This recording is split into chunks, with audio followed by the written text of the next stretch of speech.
is my safety net. Nice. Okay, so we are live. Welcome to my audience. So this is Vantage Point Conversation, something I've recently labeled because I was given some guidance to put some branding behind what I'm actually doing. So that was actually came from Elios, who I had a live with yesterday. So my guest today is Anja. I'm gonna go for it. Lordanić, is that wrong? Close enough. Okay, Yeah, cool. Lordanić. Yeah, Oh, Lordanić. Okay, cool, yeah. good. So, Nice. Anja, my opening monologue is always the same, which I've been told is maybe not correct, as I just mentioned. But I don't introduce my guests because I think I would do a very bad job of it. And I just prefer that you introduce yourself. Anything that you think is relevant, anything that you think the audience would benefit from knowing about you, anything in terms of context that you're happy to share. Take as long as you want, as little as you want, and then we dive into the conversation from there. Yeah, thank you, Colin, for having me. Personally, I prefer brief introductions because we're going to dig into a lot of stuff today. So I'm going to keep it brief and relevant. So because we can go in many different directions now. And I can say that I'm a mother of two, that I run my own business. But I think the most relevant part here is I've been a podcaster for 4 years and I've made every mistake in the book, which is what makes me competent to teach others what not to do and what to do, actually, how to do it as correctly as possible. So yeah, that is my story in a nutshell, but we can dig into whatever you like. Perfect. So it's really strange. So, I mean, for people that watch this regularly, they know that we have like conversations before just to make sure that we can have a conversation on a LinkedIn Live. And then it occurred to me that we had a conversation about 2 weeks ago. I don't know how much we actually talked about podcasting. We talked about Yeah. so much other stuff. And I was like, and then I was just doing the research thinking, yeah, what we're going to talk about. And I was like, podcasting. I was like, oh yeah, I've got so many questions for you about podcasting. And I was like, we talked about none of that, I don't think, when we were speaking 2 weeks ago. I'm like, why did I not ask anything? Because we were talking about babies and because you just had a little baby and stuff like that. I think I got caught up in all of that. And it was an amazing conversation. But I was like, I didn't ask anything about podcasting or anything like that. But so the podcast that you've been running before, how did that start? How did you get into it? Just for some context. Yeah, well, first, let me share a quick story about me being a co-host from 2021 to 2023. So for 2 years, I was a co-host on someone else's podcast in Croatian. And I call that my productive procrastination period because that is when I asked him, my colleague, and I asked him about how to launch a podcast, what needed to be done, the technical side, and so on. And he invited me to be a co-host. So that was very spontaneous. And we went on to record, I think I counted around 70-ish episodes, which is a lot, and it gave me a lot of confidence and experience. But it was done in my first native language, which is Croatian. So then I finally decided to go for it and launch my own podcast. And I still tried to play it safe, decided to play it safe and record it in Croatian. And as you know, since you live in Europe as well, Croatian is a very small portion of Europe and the world. And there are not many people who understand Croatian or who speak it. So I wanted to expand my reach, as they say, and I wanted to kind of go all in with English. So after recording, producing, and publishing 15 episodes of my own podcast in Croatian, I decided to start recording in English. And that is when I decided to go with the interview format, similar to what we're doing now. And I enjoyed it so much. And I recently, a couple of weeks ago, when we talked to each other at our pre-call, I said to you that I wrapped it up at episode 100, which was 2 years in the making. And I think that is quite an achievement, if I do say so myself. And now I'm ready to launch another one, which is going to be all about podcasting. So that is very meta, but it makes sense for my brand now.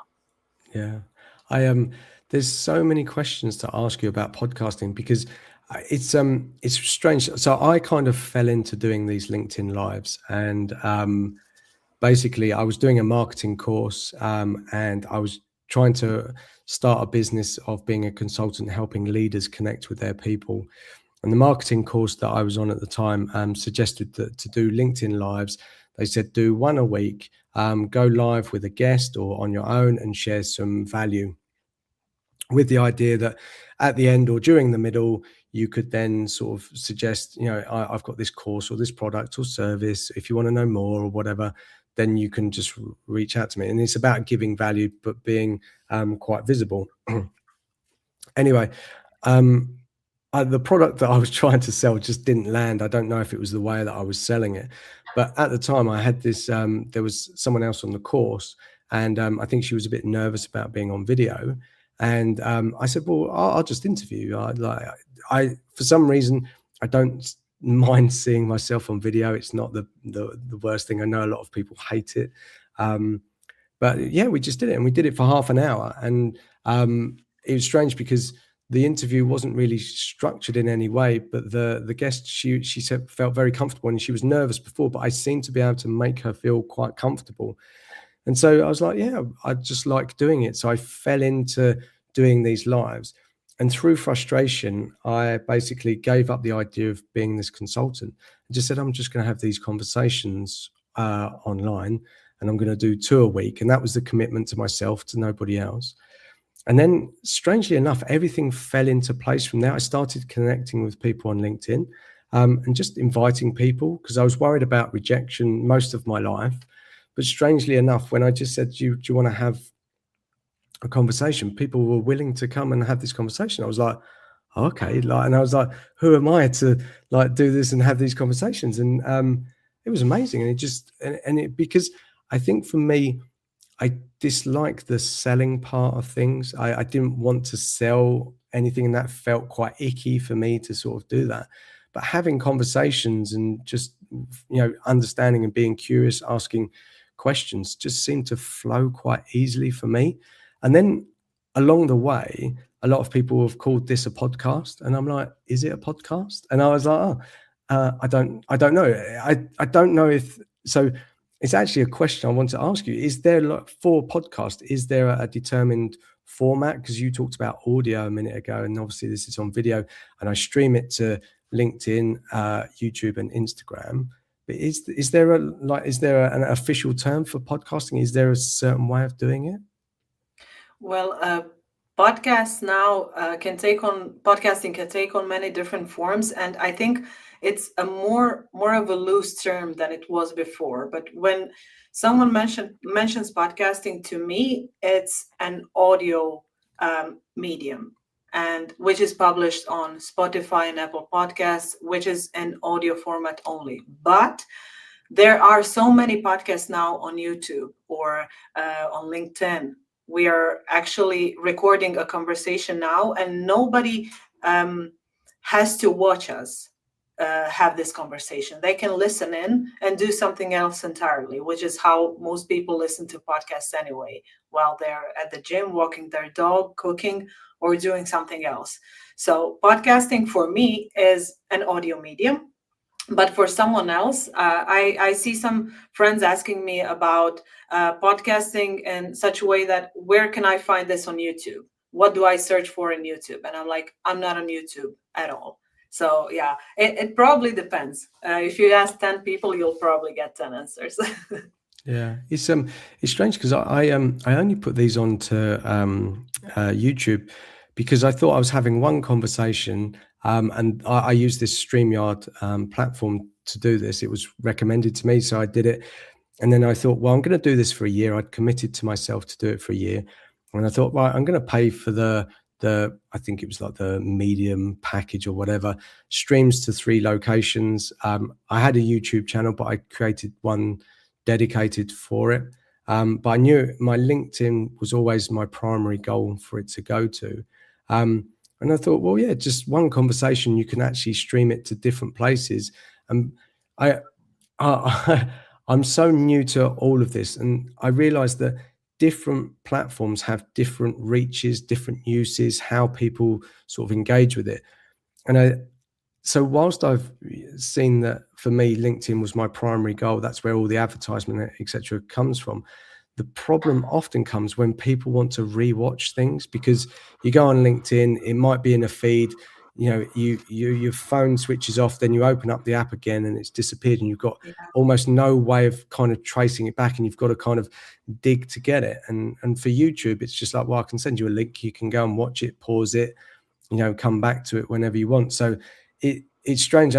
It's taken me a little while, it's almost sort of 6 months, to realize, there's value in different things. And people can go back and watch YouTube, they're all there, but I hadn't been sort of promoting that. So I think it's just one example of so much in podcasting, not to get overwhelmed with, but there are, like you said, different mediums, different places where you can get it, how you can get it, etc. So and I think for me, if I'd have thought about it too much, I wouldn't have done it.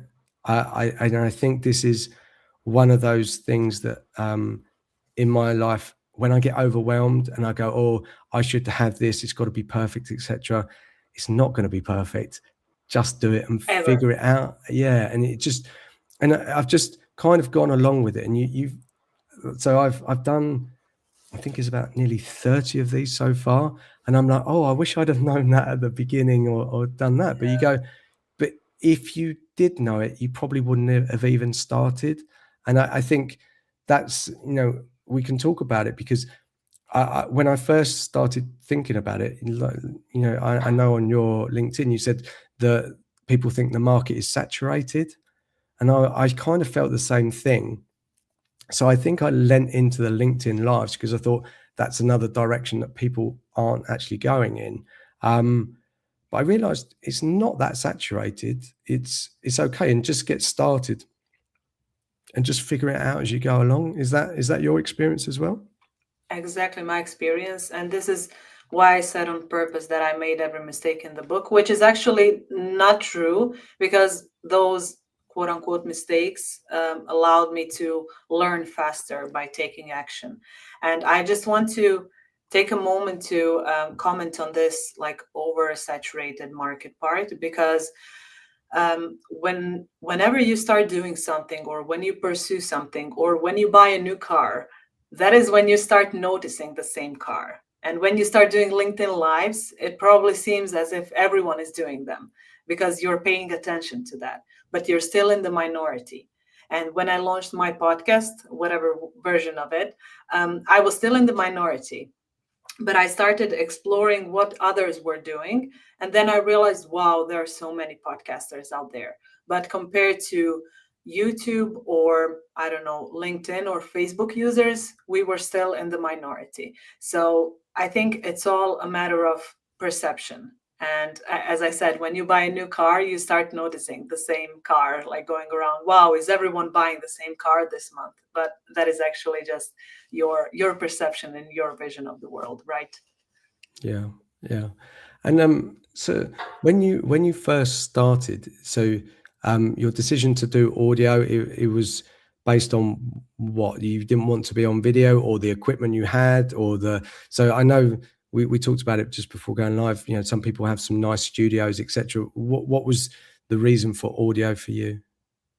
It actually came very spontaneously. As I said, that co-host, that friend of mine, invited me to be on his podcast, and his podcast was audio only. And I remember coming to his office and recording, and we were chill. We were wearing whatever we like, and we would just talk in the microphone, and we would get feedback on our episodes that we were laid back, that they liked our chemistry. And I highly doubt that those would be the comments if we were on video as well, because I would be the first one.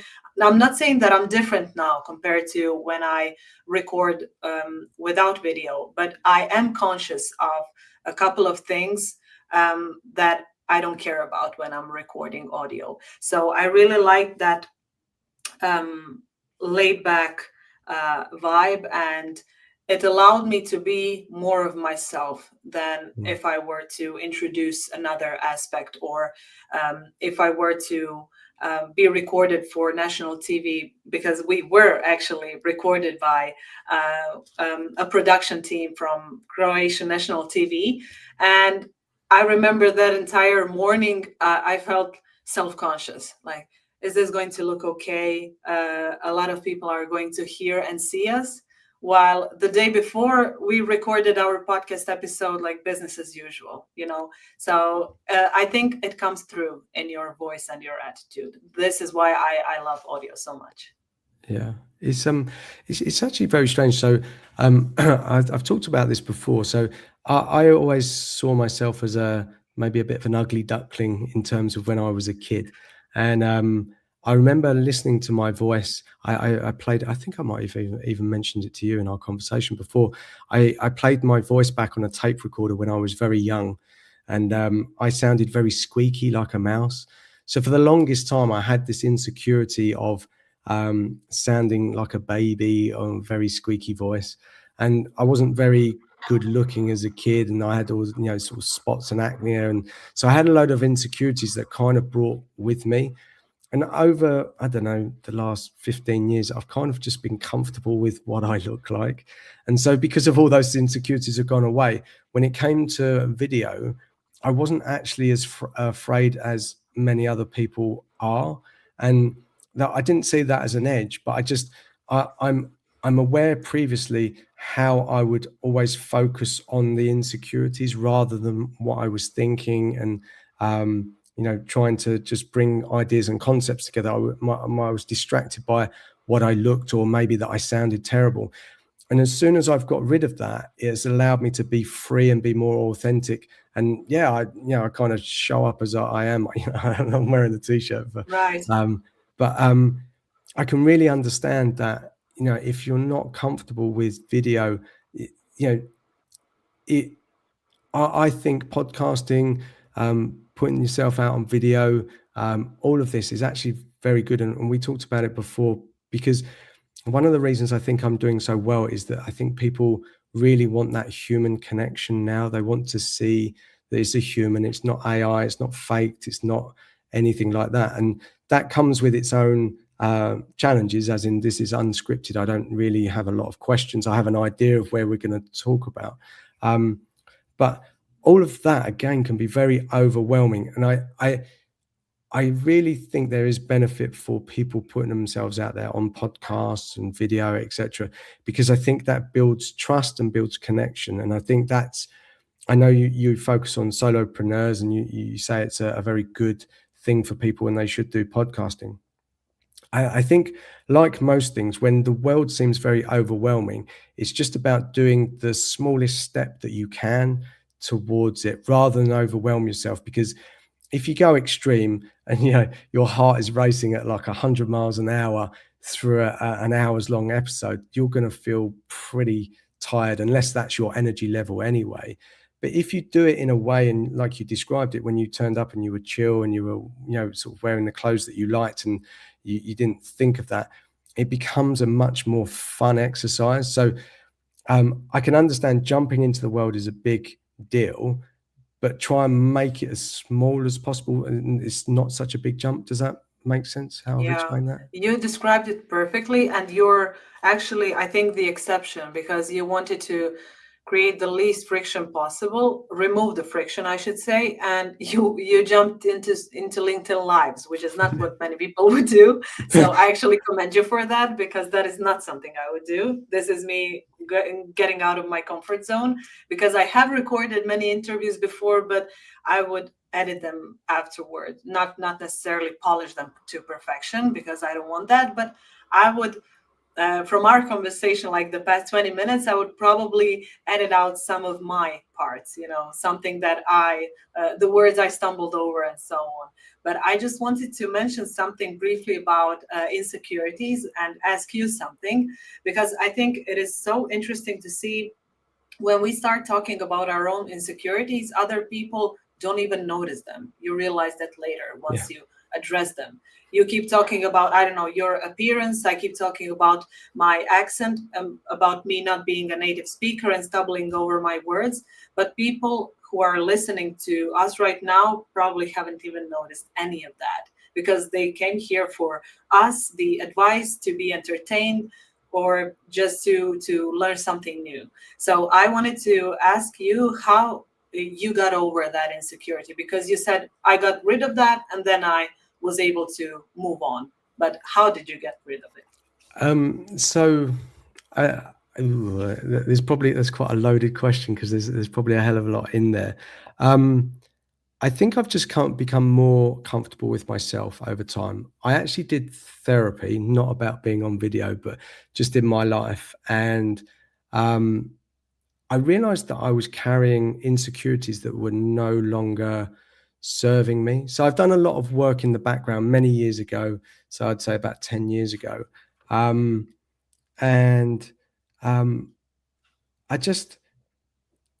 think we have these beliefs.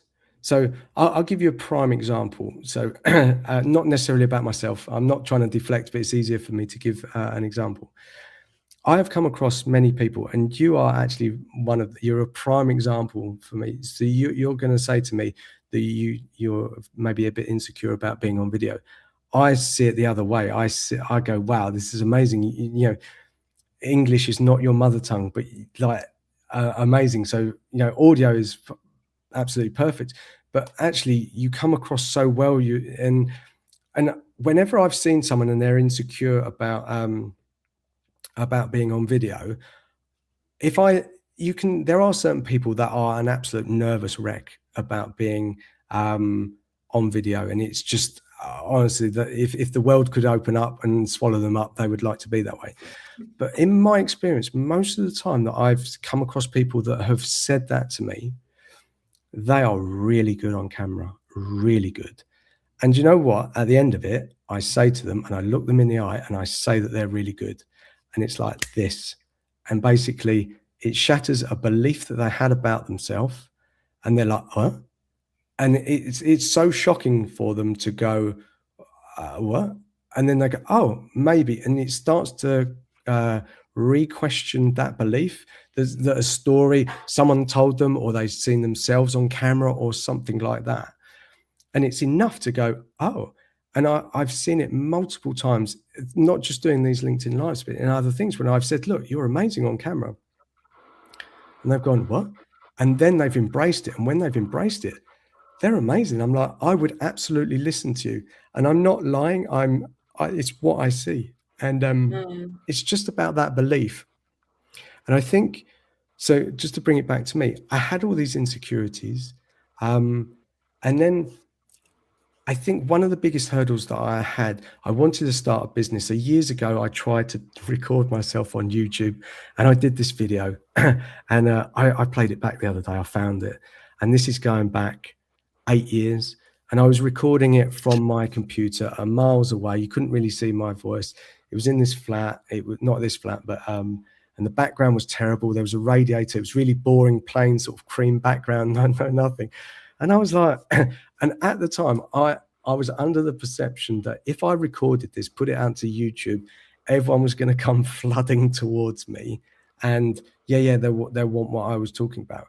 When you actually listen to what I was saying, how I was saying it, it was unstructured and just messy. You couldn't really see my face. There was no real engagement. It was just me. And but I did it, and I was like, okay. And it's great to go back and watch that.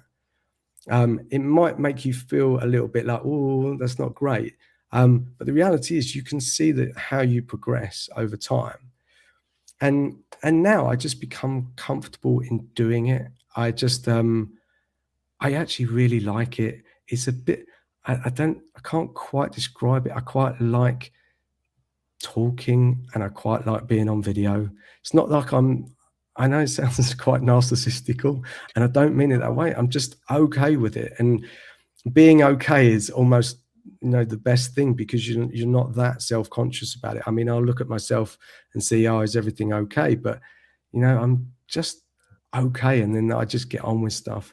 And the nice thing about doing this, so I did a couple of recordings on LinkedIn, just solo recording. So when I was trying to raise my business's consultancy business before, I was recording myself just into the camera and trying to do maybe a minute of dialogue. And a bit like you were saying about like editing it down and stuff. And I would do, for, I don't know, sometimes even like 20 takes for like a 2-minute clip or something. And but then when I started doing lives, it tapped into something that I feel that I'm good at, is having conversations and asking questions and being curious. So the focus then stops being necessarily about me. I'm happy to talk, I'm happy to share, absolutely, but I'm very curious in the other person. So my focus is elsewhere. Where that would fall down is if that was a group situation. I am terrible in group situations. So if you put a third person on here, I think I would really struggle, because what happens in my brain is I go, okay, I've got to ask Anja a question. I've got to ask this other It person. needs I've to got to be see. fair.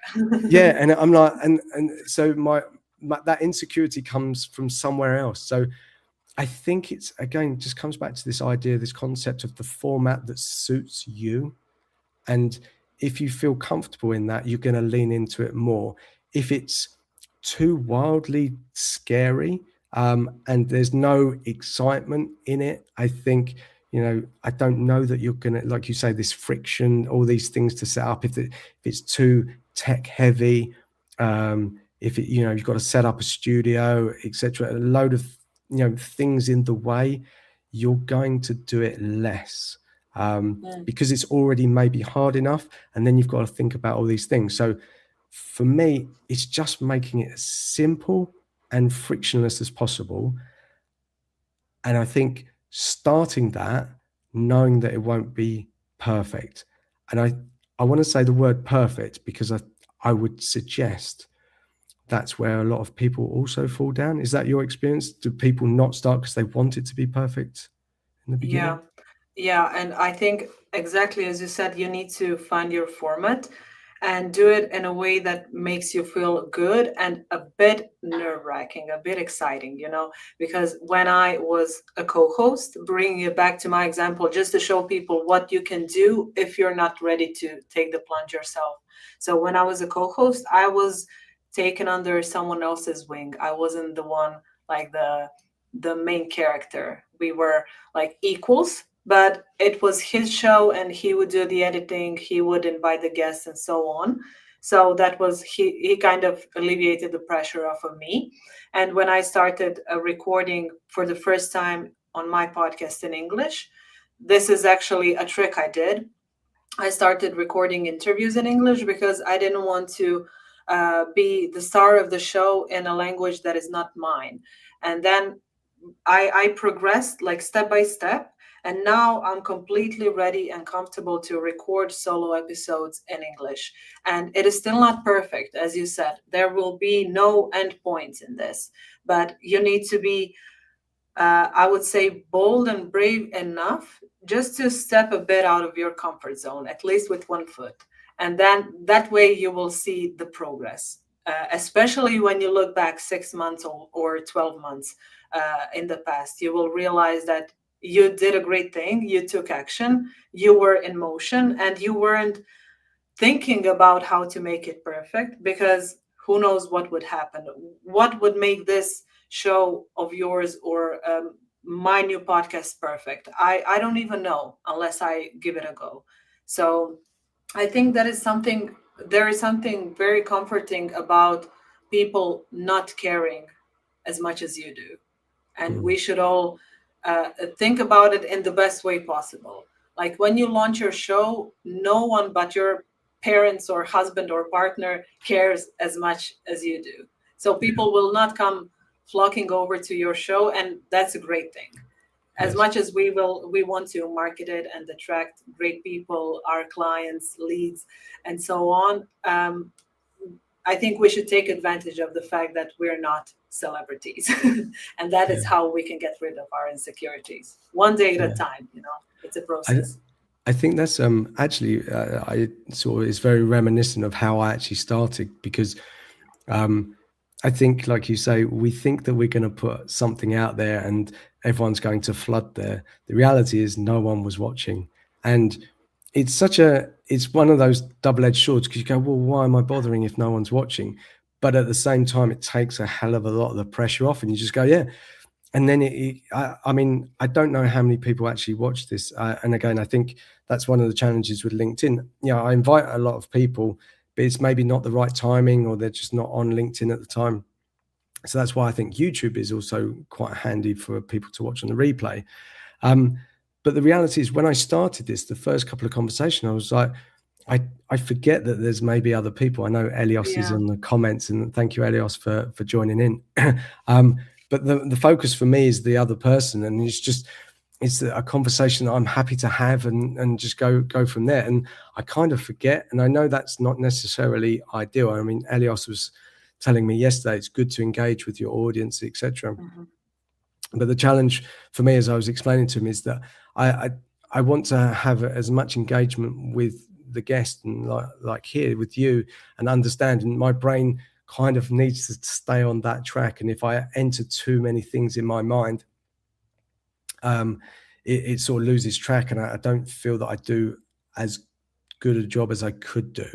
And that might again come with time and experience, and just doing it, and you feel a bit more comfortable, because things have become a bit easier.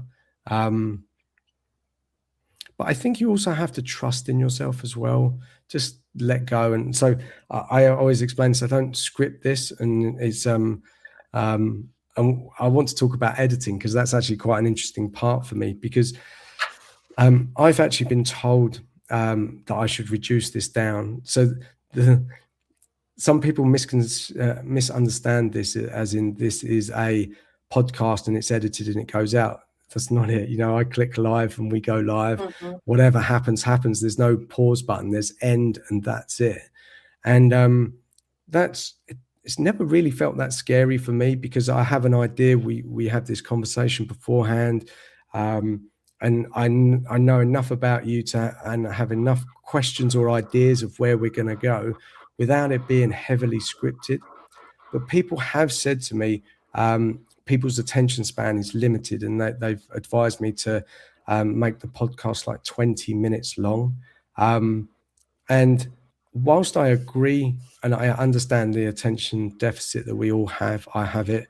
I'm very much drawn to YouTube shorts and just quick dopamine spikes. What I found in these conversations, why I originally said that I wanted them to be around 30 minutes. The reality is they are an hour 10. Some even have extended a bit longer, but I try and cut that off there and say, look, we'll do around 2. But sometimes the conversation weaves and you get to some sort of gold towards the end. Not that it's not all gold, but that's real life conversations. That's how it works. You don't just sit in front of someone and they just reveal everything or tell you something that's really good that people would really want to. It takes, we've got to go over here and understand stuff. And my goal was never to sort of make anyone sort of give away any, not secrets or anything that makes them feel vulnerable. But sometimes through natural conversation, it doesn't occur. It's not the first thing that you talk about. But I'm quite comfortable with the conversation being an hour 10. And that's kind of where if it goes on much longer than that, I start to get a bit like, oh, hang on a second. But in your experience, how long were your podcasts, the ones you did with the co-host and the ones you've done for yourself? Was there like a time limit? So if I said 10-minute podcast, that almost seems too short. So how do you see it?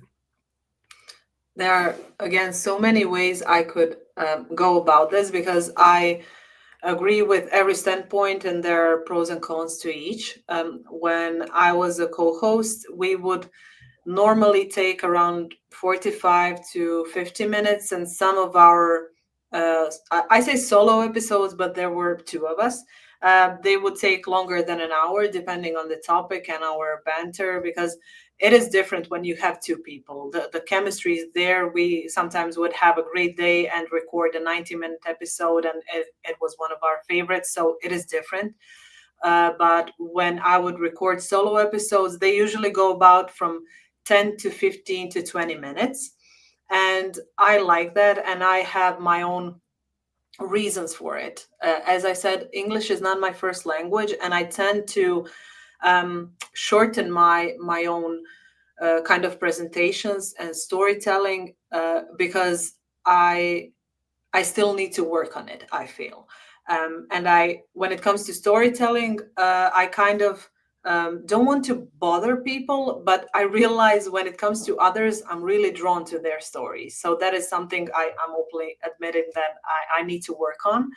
And when it comes to interviews, same as you, I think we went on from 45 minutes to 60 minutes, depending again on the guest, on the topic, how talkative someone is. So there is kind of a rule, I would say, when it comes to solo episodes, 20 minutes is more than enough, because you mentioned people's attention span. And someone did a research on how long people can listen to one voice and stay concentrated. And it was like 15 to 20 minutes as a golden standard for solo episodes. And I'm putting air quotes here. And when it comes to interviews, of course, the dynamic is much different. And co-hosted shows, there are two people involved. So it is much more, I would say, fun and easier to follow. And when you mentioned perfection before, I just wanted to put something out there for everyone who is trying to make their setup perfect. This is something I shared with you before we went live, so I wanted to share it with your audience as well. So this week I sold both of my professional microphones, and a new one is on the way. So now I'm still not sure how the sound will come out, but the microphone, it's big. It's picking up now my voice from. It is my webcam's microphone, so that is probably something I wouldn't have said yes to a couple of years ago, but I decided to go for it anyway. I didn't want to message you saying that I don't have a professional mic at hand, because we can still have a great conversation and the audio can be good enough. And if you can hear me well enough, I think it is okay. So, and I'm a podcasting mentor, and I think audio quality is very important, but sometimes life gets in the way, like something will always go wrong. And if this is something that is wrong today, I will take it. I just wanted to put that out there as a tangent. Yeah, no, I think it's because I've heard that before. Someone was saying about creating YouTube videos, and it was a course, and they said most people will forgive bad video, but they don't forgive bad audio. So Yes. I kind of remembered that. And the thing is with these lives, I'm never in a studio. This is my apartment, and it's always done via the internet. And sometimes the other person's camera or even my Wi-Fi is even dropped at the end. And before, it's really strange. When I was working in corporate, that would have really stressed me out. Yeah. But I don't know if it's because the world has changed. And I've often said this about COVID. A lot of people, obviously had to work from home. So they were having video conferences in their lounge, just like I'm doing now. So people seemed a lot more accepting of, the backgrounds, things happening, and they're a lot more, yeah, but that's just normal life. If you'd have rewound about 10 years ago, maybe they wouldn't have been so understanding. And I just kind of go with it. If it's just like, okay, yeah, if it doesn't work. And I think whenever I've done these lives and the video is not great, it would be easy to say, look, no, I'm not going to do it. But my preference is that if I can hear and have the conversation, even if the video is a bit, sort of pixely, I will still go ahead. And luckily, the audio seems to be the primary thing that stays, especially on StreamYard. And Agreed. And if I can have the conversation, I think it's good enough. If you can't, then that's a problem. But yeah, and I think, if you have to cut it short once, it's not the end of the world. It's it's not. Yeah. I think we place a lot of importance on things that aren't important. I've done that before, but in reality, most of the time it works out. On the odd occasion it doesn't. Make your apologies, explain what's going on, invite the audience in to understand what's going on. Okay, that's fine. in terms of your audio, like I said to you, is that like I wouldn't have actually known unless you told me that the microphone wasn't there. That's why I asked, because I didn't want the experience to be ruined by me not having a professional microphone, which I, of course, always have. And this is an exception. And I asked you before we went live, like, do you hear me well? And if my message will come across well enough, that is okay with me. Because if we were to reschedule, I'm not sure when this would happen. Probably in a month, maybe in 2 months, who knows? And you need to put things out there and help someone else in the meantime with your imperfect setup. Yeah, it's actually quite strange on something that I when I started these, I rarely commit to anyone signing up too far in advance. It's very strange because I don't know if I did it consciously, but because in the beginning I was not desperate for guests. It wasn't every minute of every day, but I had the free space to sort of say, okay, I've got a space this week. Could we do it this week? And then I realized that the further out you book it, the more chance that something's going to come up and that person's going to commit to something else. So I kind of work on like a 2-week schedule and just sort of say, there are the occasional, instances where people say, oh, can I do it at the end of the month because I'm free? But those people generally know their calendar, and once they've committed, they're going to do it anyway. They'll change whatever other commitments come up because it's in their calendar. But so it's this strange concept. I'm working almost like on a 2-week sort of rolling basis, which can be a bit stressful at times because there was a couple of weeks ago. I was overly confident that I would have enough guests because what would happen is for the next week coming, I wouldn't have any guests. And then suddenly, magically through conversations, people said, yeah, I'd like to do a live. And then I was like, and it just always miraculously turned up. And then this week, I don't know how long ago, about 6 weeks ago, I was like, I haven't got any guests. No one's saying, like, I had guests like a couple of weeks after, but not for the next week.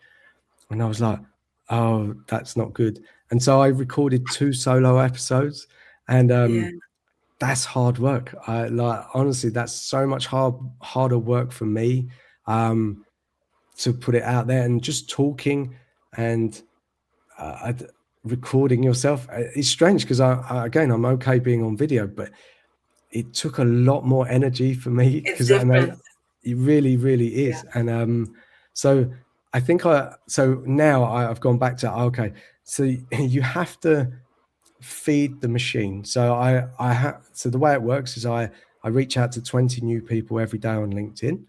Some respond, some don't. And through all of that, if people find that it's okay to have a connection with me, it's exactly how we met, right? And if they're aligned, they look at my profile. I think the nice thing about what I do is I don't buy or sell anything. I'm not there. And I think once people have gone through that filter, because people are very skeptical of people approaching them on LinkedIn, it's like, that's what I told you. This is refreshing, like to have a real life conversation. Like no one is trying to sell me something. I'm refreshed. which is strange because it was refreshed. You almost go, yeah, okay, I'm going to do what you asked me to do, and it's very strange. And I think that's actually made me much more productive because I'm not coming with an agenda. I just want to have a good conversation and learn something from you, or just have this exchange. And that allowed me just to reach out to many people, not feel rejected. And if they don't want to do it, that's okay. But I've had some amazing conversations with people all around the world, and just through asking. But in order to feed that, and to have, and again, I've committed only to myself to have 2 LinkedIn lives a week. No one's sitting there ticking off, has Colin been here twice a week? It's just me. It's just my commitment to myself.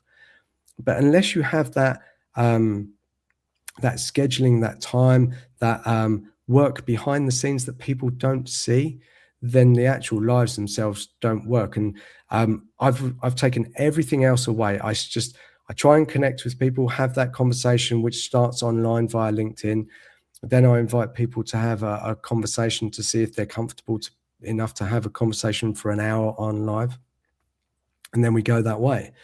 But I think at some stage, I realized that can be very overwhelming. So I'm saying all of that because when people go into podcasting, I think they have very ambitious ideas that they're going to do so many episodes or podcasts, etc.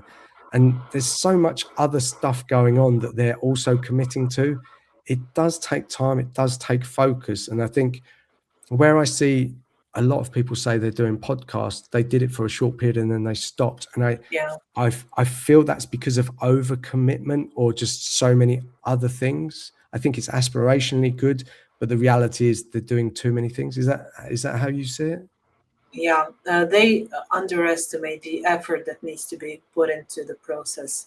And as you said, you described this very like casually, but I know a lot of effort goes into play here because, as you said, people kind of are aspirational. They want to um, have these big dreams and goals, but we need to take it one step at a time. And as I said before, remove as much friction as possible. So if that includes, I don't know, doing interview style show, then that is, I think, a good idea because you're held accountable by your guests. You will rarely or never cancel on your guests. And if you have an issue with, I don't know, time management, then you can do lives entail something completely different. But as you know, you won't cancel on your guests ever or that easily unless someone extreme pops up.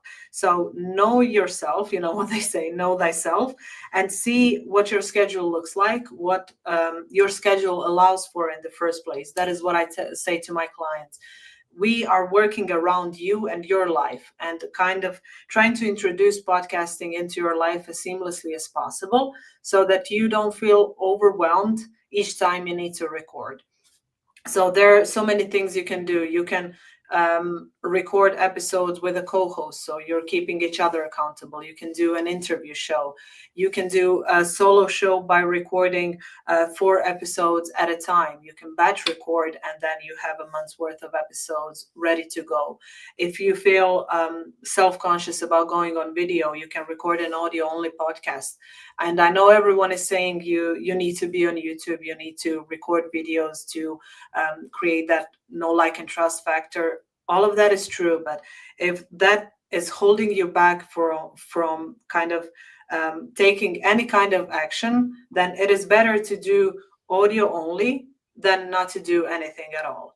And this is why I said to myself the same thing as you. I forgot to mention this.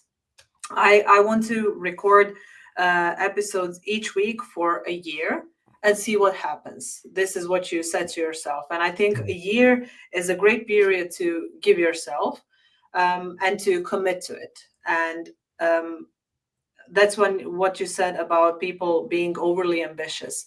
But when you make something a non-negotiable, like I will commit to this for a year and try to make it a part of my routine, then you will find a way to make it work. And all of us know our own schedules and habits best, and we know how to introduce this new project into our lives.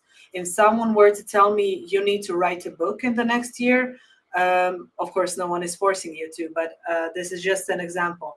I would find a way to incorporate writing into my routine with 2 kids. There is a time and a place for that. I would carve out probably 30 minutes per day and ditch something else, get rid of something else that is not serving me, which is probably, I don't know, social media or Great British Bake Off in the evening. I would sacrifice that and start writing, you know? So we all need to be realistic with ourselves and not to be overly ambitious. And I have another example because I'm in it right now. I'm living it right now. I'm launching a new podcast in January. And I really, really want to put out 2 episodes per week. But I'm not going to start with that because I don't want to overwhelm myself. And that is probably not realistic at the moment. So I would rather record 1 episode per week or publish 1 episode per week and try to batch record as much as possible. And if I notice that it is going well, I can afford to publish 2 episodes per week, then great. I will introduce that, I don't know, 3 or 4 months in. But we all need to be realistic with ourselves and decide what is a non-negotiable in our personal and business life. And I know it sounds simple, but I've lived through it enough to know that it is actually doable. You just need to be strict with yourself.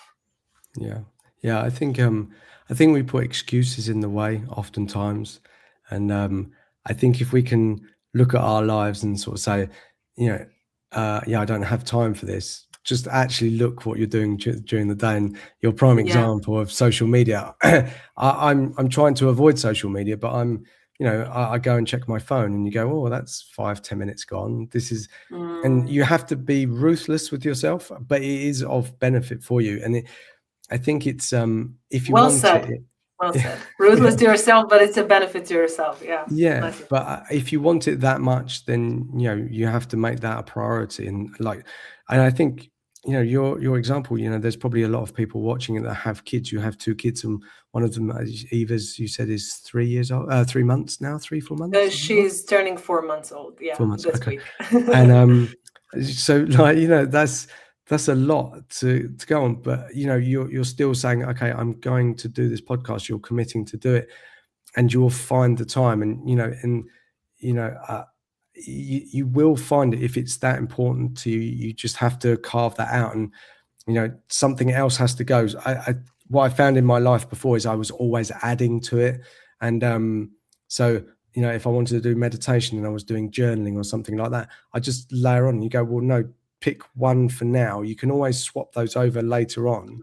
But we always seem to want to keep filling that glass, and it's always already quite full up. So take the stuff out that's probably not serving you or making you, like social media, like doom scrolling. It's not adding a lot to your life. But again, you got to be aware and disciplined enough to do it. Maybe ask your partner or whoever, can you see what's happening during the day, what I'm actually doing? Because sometimes our perspective of reality and actually reality is sometimes quite different. I've seen that for myself. I wanted to get onto the point about editing. So I had this idea a while ago when I was thinking about YouTube videos, because actually shooting the video itself is quite okay, but the editing part, I saw myself, because you do see these editors and they sit down and they do that. And I've had editing software before, but the amount of time that editing takes is unbelievable. When I did a couple of videos and I edited them down, you've got to cut it. And for me, I think that perfectionist part played the bigger part in my life whenever I've come to edit something. So actually this format of live and then done, I can't get this back. I can take it down, but I cannot change it.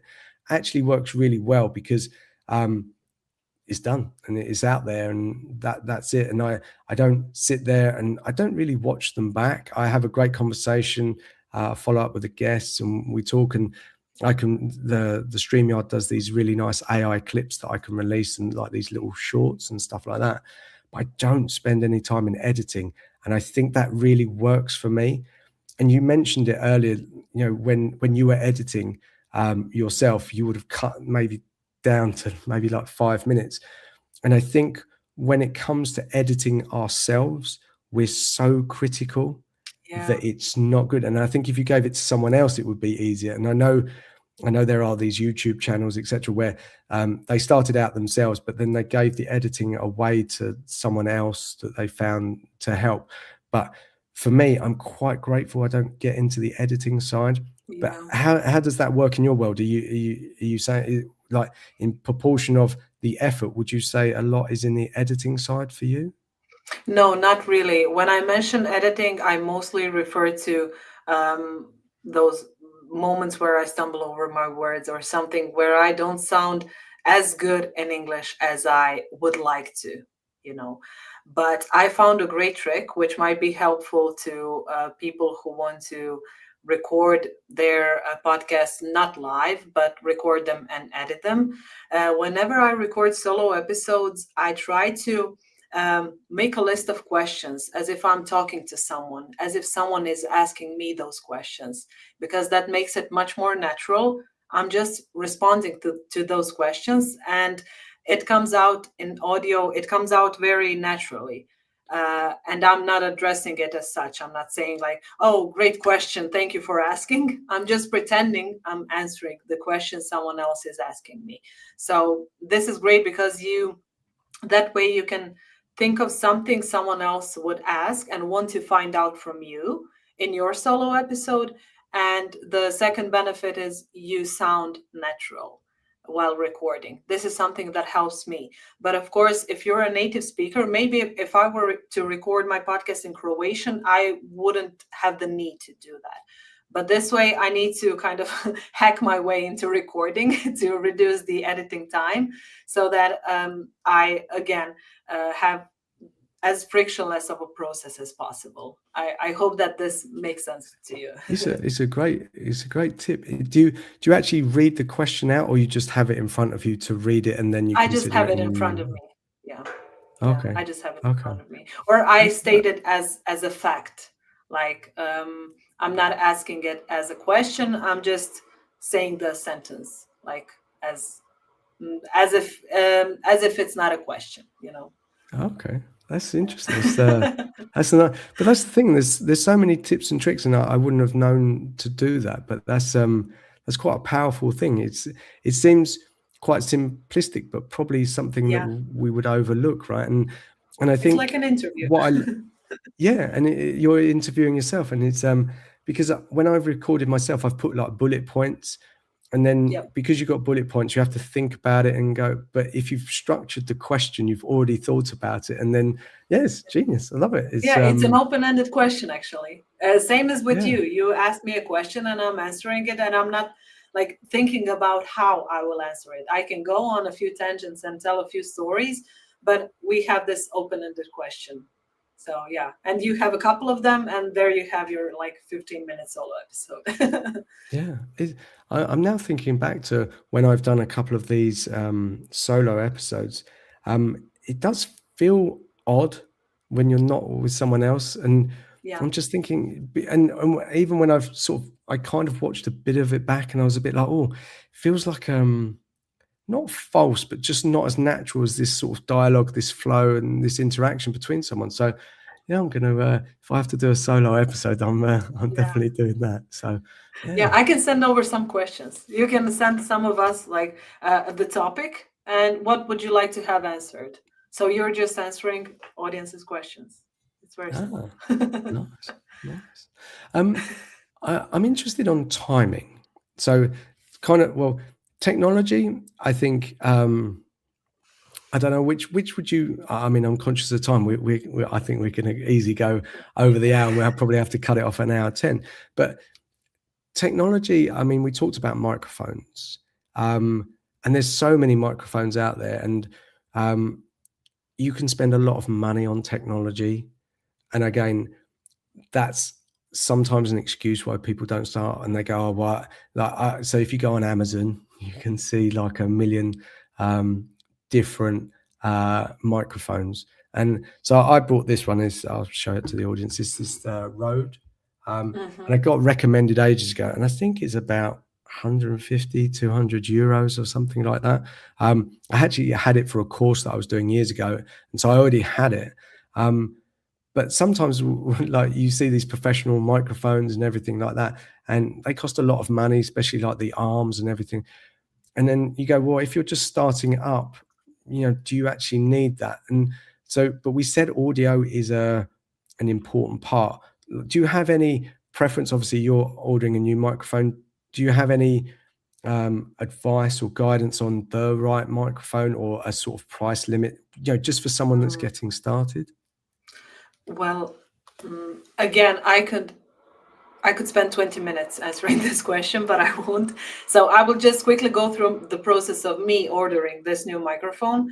So the old one I had required, without getting too technical, required a mixer, and it took up a lot of space on my desk. And whenever I would travel and want to record when I was traveling, I would have to carry too much equipment, and I wanted to again make things as easy for myself as possible. So I decided to sell that equipment and buy something that is connectable by USB to my PC or laptop, so that I need to carry just one thing with me when I'm traveling. And I assume the one you have right now is connected to your PC directly, right? Yeah. Yeah. Yeah, and that is what makes things easy. And when it comes to the quality of the sound, I'm no sound engineer, and most of us are not, and I will probably not notice a difference between um, five microphones that are in a similar price range. But when you mentioned what people should start with, I'm not the one to talk about that, because you never know what situation they're in. Because 200 euros for someone who is just starting out in their business and with their podcast might be a lot of money. So I have another trick here, which is we are lucky today that we have AI, and it can be used for good in this case. So, for example, today, as I mentioned, my microphone is my webcam, which is kind of embarrassing, but it's okay. So, whenever you need to polish up your audio, you can use AI, and more specifically, you can use AI that is built in with audio software, for example, Riverside or Descript. I personally use Riverside whenever I recorded interviews and whenever I edit solo episodes, because it offers so many like editing options and audio polishing options that with a click of a button you can sound um, more professional than you would if you had uh, bought like a 200 euro microphone. If you can't afford it right now, there are so many options out there with software that are less expensive. So you can record multiple episodes, pay for 1 month of Riverside or Descript, edit them, and then publish them throughout a month or two. So that I think is a neat trick, because there are so many options today that we have no excuses. And why I'm buying this mic, I think I should have a good mic. I want to have it, and I want to have great quality audio without having to edit the sound afterward. So yeah, I hope that this answers your question. Yeah, so I've used Riverside. Someone interviewed me, a guy from LinkedIn, Adam Faulkner, and he used Riverside before, and I signed up for it, but I never actually used it. I don't know at the time something was going on, so I used StreamYard. But StreamYard, because it's live, there's no editing. I don't know if there is editing on the other side of it, but that's. I was just thinking because again, all these things are friction, right? From people starting out, they go, oh, I've got to get the equipment, I've got to get this, I've got to get that. And I think for me, people should do podcasts if it's, there are people that maybe shouldn't do podcasts. They're not naturally that great to talk or whatever.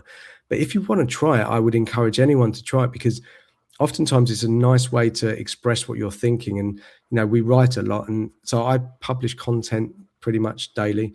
I've been a bit lax this week, but I think, like I said to you before, a lot of people now want to see the human element of it, and so people are considering it. But all these things, these are barriers or excuses that people are putting in their way. And if you don't want to commit, like you say, to a 200 euro microphone, then just try it, because you won't know all of these things when you start, and you'll just work out. Like I explained, if I'd have known 6 months ago, I would have done some of this other stuff differently. But if you can just start and then just get going and just take as much of that out, and if you've got software that does that for you, wow, that's like, Yeah. that's pretty powerful. So yeah, I'm And the gonna point is actually to share your message, to share your expertise. We can talk about technology and scheduling and all of the other things for days, but the point here is very simple: to either have meaningful conversations, to entertain people, to inform them. And the way you do that shouldn't be, you shouldn't put so much emphasis on the technicalities, even though they can be important, but on the message you're sharing. And if you're able to share your message with the world and have someone be receptive of it, I think that's a success. That should be yeah. enough. Yeah.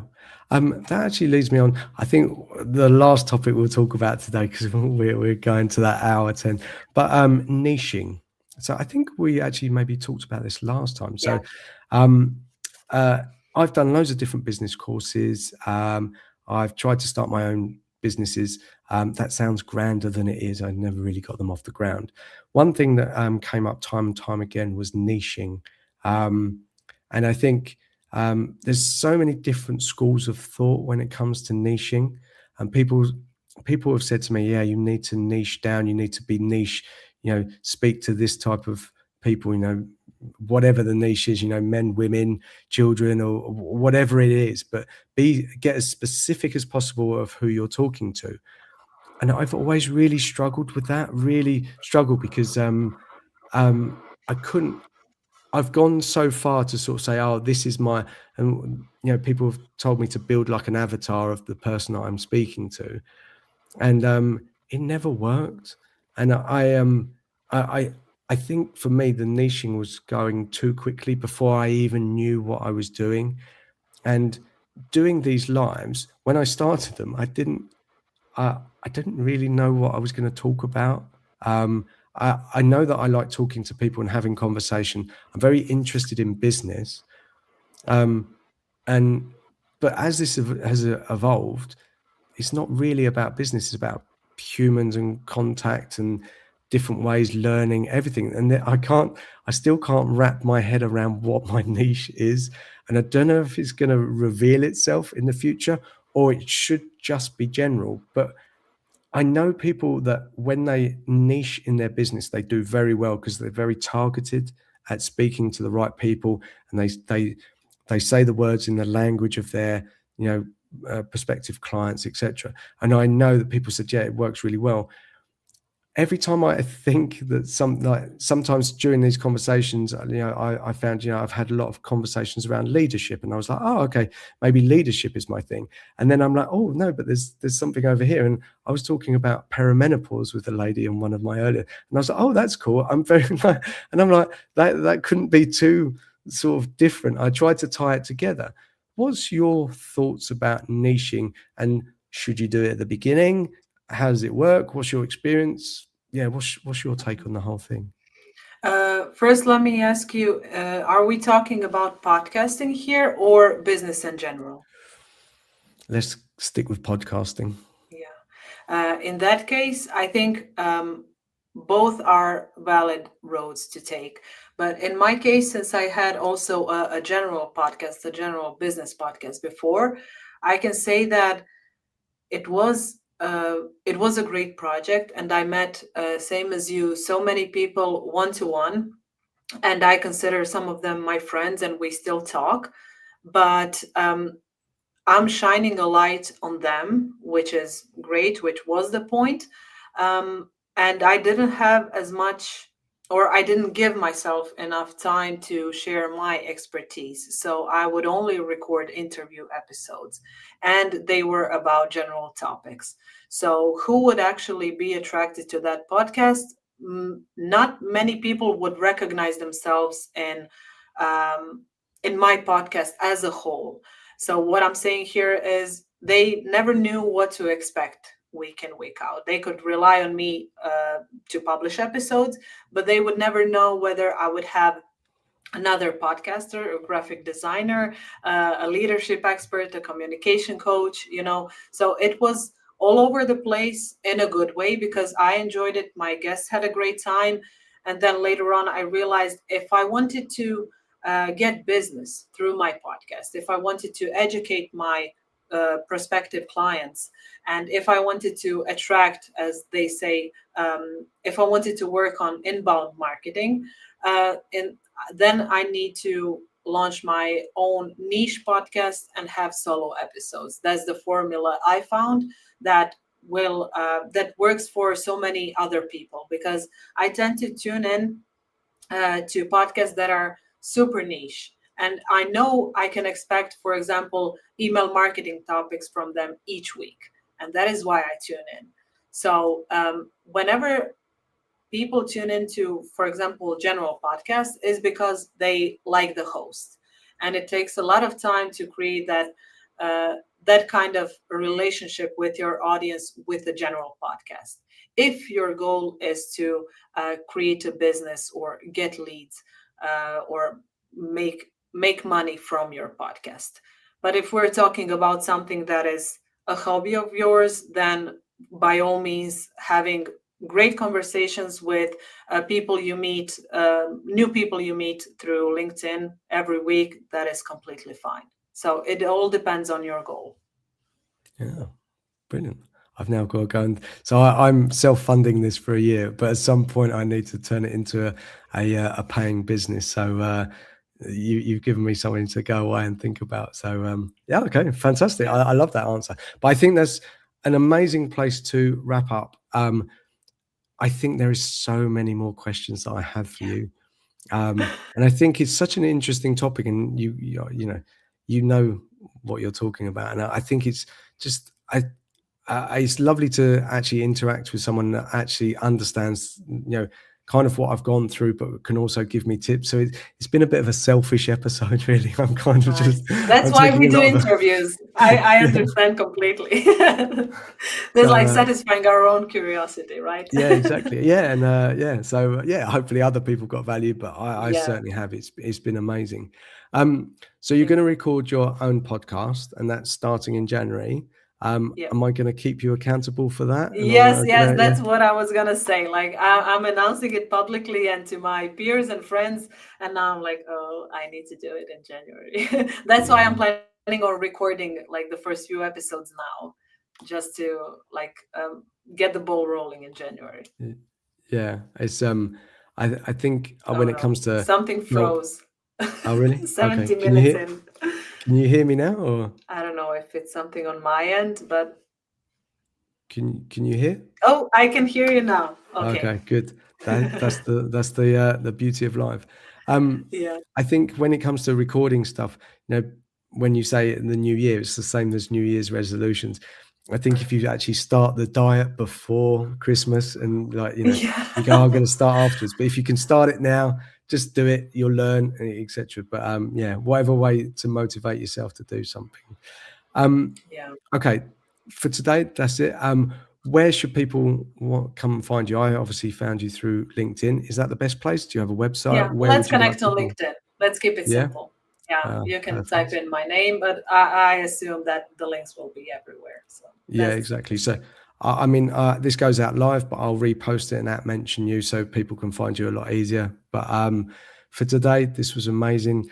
Like I said, very selfish of me to take all the value from you, and I know there's more, so maybe there'll be some messages going on later on. So, yeah, for sure. I'm so happy we had this conversation, and it is true. You make your guests feel at ease. I forgot that we were live, which is that's never the goal, but a lot of people have said the same thing to me. So I'm always pleased to hear it. It never gets old. So thank you very much for your time, Anja.